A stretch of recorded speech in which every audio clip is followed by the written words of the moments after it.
आजकल के इस भागदौड़ भरे युग में, इस बिजी लाइफ में कौन किसी के मूड का ख्याल रख पाता है? कौन ध्यान रख पाता है कि हम जो बोल रहे हैं वो आगे वाले पर क्या इफ़ेक्ट डालेगा? तो फ्रेंड्स, आज की हमारी वीडियो इसी टॉपिक पर है कि जब भी हम अपना काम अच्छे से कर रहे होते हैं, बहुत खुश होते हैं, तो कोई दूसरा व्यक्ति आता है और हमें कुछ न कुछ कह के चला जाता है। वो ये नहीं सोच पाता बोली हुई बातें आज का उसका पूरा रूटीन खराब करके रख देगी, उसका पूरा माइंड खराब हो जाएगा। ये सोचने का टाइम उसे कहाँ है, लेकिन हमारे पास तो है अपना माइंड सेट करने का। तो आज हम एक कहानी के थ्रू आपको ये समझाएंगे कि ऐसे पर्सन्स जो फालतू में आके हमारा दिमाग खराब कर देते हैं, हमारा फोकस हमारे काम से हटा के अपने आप पर ले आते हैं, उन लोगों से हम कैसे निपटें। तो चलिए फ्रेंड्स, हम आपको एक कहानी सुनाएंगे और उस कहानी के थ्रू आप समझ पाएंगे कि ऐसे लोगों से कैसे निपटें। ये कहानी है मनोज की। मनोज सुबह सुबह उठा तो उसका माइंड बिल्कुल फ्रेश था, वो बहुत खुश था और लाइट फील कर रहा था। उसे लग रहा था कि आज का दिन उसका बहुत अच्छा जाने वाला है, इसीलिए वो अपने ऑफिस के लिए तैयार हुआ और आज वो बहुत ही एनर्जेटिक फील कर रहा था। उसने उठते ही अपना पूरा डेली रूटीन तैयार किया कि आज उसे ये प्रोजेक्ट तैयार करने हैं और चल पड़ा अपने ऑफिस के लिए। ऑफिस में पहुंचते ही वो अपने सभी फ्रेंड्स से मिला और लग गया अपने काम पर। लेकिन काम करते करते बीच में उसे एक फोन आता है और वो फोन उठा के बात करने लगता है।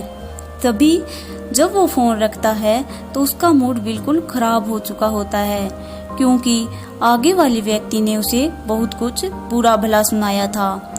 थोड़ी देर पहले मनोज जो बिल्कुल खुश था और बहुत एनर्जेटिक फील कर रहा था, अभी उसका मूड बहुत खराब हो चुका था और उसका फोकस अपने काम से हटके उस फोन वाले व्यक्ति पर चला जाता है, जिस व्यक्ति के बारे में वो कभी सोचता भी नहीं था। आज पूरे दिन उसके दिमाग में बस सिर्फ उसी व्यक्ति का ख्याल था। मनोज सोच रहा था कि इस व्यक्ति ने मुझे आखिर ऐसा क्यों कहा, आखिर मैंने ऐसा क्या कर दिया। उसका पूरा दिमाग, पूरा कंसंट्रेशन उस व्यक्ति पर लग गया। आज मनोज की परफॉर्मेंस ऑफिस में बिल्कुल भी अच्छी नहीं थी, उसका मन अपने काम में बिल्कुल भी नहीं लग रहा था और उसी व्यक्ति के बारे में सोचते सोचते वो घर आ गया। उसका एक दिन नहीं, उसके कई दिन उस व्यक्ति के बारे में सोचने में लग गए और धीरे धीरे उसकी परफॉर्मेंस कम होने लगी। क्या आपके साथ भी ऐसा हुआ है? हमारे चारों तरफ आजकल इतनी नेगेटिविटी फैल चुकी है, इतने नेगेटिव लोग रहते हैं कि वो सोचते ही नहीं कि हम क्या बोल रहे हैं, हम जो बोल रहे हैं उसका आगे वाले पर्सन पर क्या इफेक्ट पड़ेगा। लेकिन अब से हमें मनोज की तरह रिएक्ट नहीं करना है और न ही अपना कीमती टाइम ऐसे लोगों पर वेस्ट करना है। तो हमें क्या करना है, कैसे रिएक्ट करना है, ये हम महात्मा गौतम बुद्ध जी की कहानी से समझेंगे। एक बार महात्मा गौतम बुद्ध एक गांव में पहुंचे। उस गांव के लोग महात्मा जी के बारे में बहुत ही गलत भ्रांतियां रखते थे। वो सोचते थे कि ये व्यक्ति हमें मिसगाइड कर रहा है, इसीलिए महात्मा बुद्ध के स्वागत करने की जगह उन्होंने महात्मा बुद्ध जी को बहुत सारी गालियां सुना दी। महात्मा गौतम बुद्ध जी ने उनकी गालियों पर कोई रिएक्ट न करते हुए सिर्फ मुस्कुराते रहे। तब वो लोग ये देखकर आश्चर्यचकित हो गए कि हमने तो इनको कितनी गालियां दी, फिर भी ये मुस्कुरा रहे हैं। न तो इन्होंने बदले में हमें गालियां दी और न ही कुछ और कहा। तभी उनमें से एक व्यक्ति बोला कि ओए बुद्ध, मैंने तुम्हें इतनी गालियां दी, फिर भी तू मुस्कुरा रहा है। तब महात्मा गौतम बुद्ध ने कहा कि कल मेरे पास एक व्यक्ति आया, उसने मुझे उपहार देना चाहा, लेकिन मैंने उसका उपहार लेने से मना कर दिया। तो आप लोग बताओ उसने उस उपहार का क्या किया होगा? तब वो व्यक्ति बोला, किया क्या होगा, अपने घर वापस ले गया होगा। तब महात्मा बुद्ध जी ने कहा कि अब मैं आपकी गालियां नहीं ले रहा हूँ, आपने जो भी गालियां दी, इतनी देर से आप जो कुछ भी कह रहे हैं, मैंने आपकी वो बातें स्वीकार नहीं की है। तो बताओ आप उन बातों का, उन गालियों का क्या करेंगे? तब सभी व्यक्ति एक दूसरे के मुंह की ओर देखने लगे और कहने लगे कि तब तो वे गालियां हमारे पास ही रहेंगी।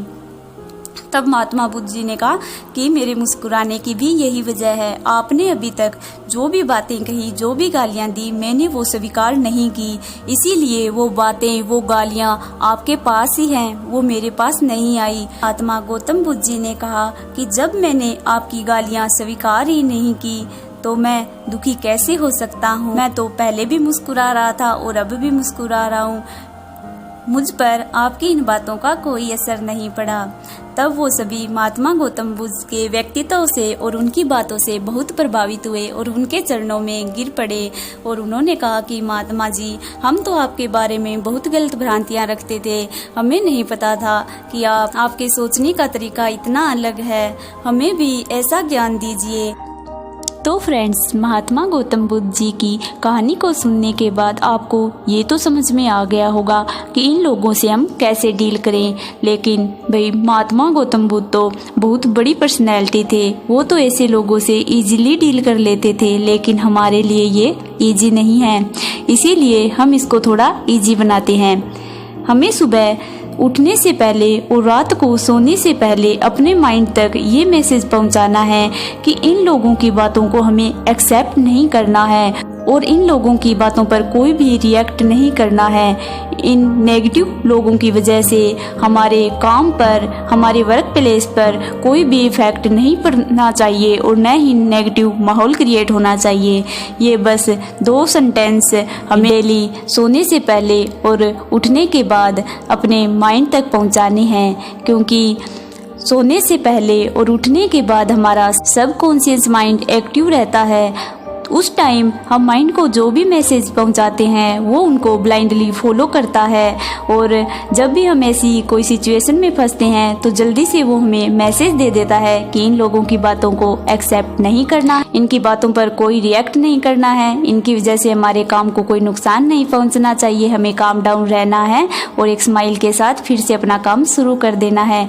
इससे ये होगा कि एक तो हमारा टाइम बच जाएगा और एक नेगेटिव लोगों की बातों में हम फालतू में नहीं उलझेंगे और हमारा मूड भी ठीक रहेगा। और इसका एक बेनिफिट ये है कि फिर ये लोग हमसे उलझना छोड़ देंगे और सोचेंगे कि यार, इस पर तो हमारी बातों का कोई इफेक्ट ही नहीं पड़ता है, इससे फालतू में क्यों बोले। और इसका एक बेनिफिट ये होगा कि इन नेगेटिव लोगों से बहस करने के बदले में हम अपना टाइम और माइंड दोनों बचा लेंगे। न तो हमारा माइंड खराब होगा और न ही हमारा टाइम, और हम उस टाइम और माइंड का बहुत अच्छा काम करने में यूज में ले लेंगे। तो फ्रेंड्स, इस वीडियो को देखने के बाद आप इस ट्रिक को जरूर यूज में लीजिए और 1 हफ्ते तक इसकी प्रैक्टिस कीजिए। मुझे पूरा यकीन है कि ये जरूर वर्क करेगी। और यदि आपको हमारी वीडियो पसंद आई है तो प्लीज़ चैनल को सब्सक्राइब कर दें और आप अपने उन फ्रेंड्स के साथ इसको शेयर कर दें जो अपनी मेहनत से अपना काम कर रहे हैं और हमेशा अपनी लाइफ में खुश और पॉजिटिव रहना चाहते हैं। हमारा तो काम ही है हैप्पीनेस और पॉजिटिवनेस फैलाना। सो आप भी खुश रहिए और अपने चारों तरफ खुशियाँ बांटते चलिए। Thank you.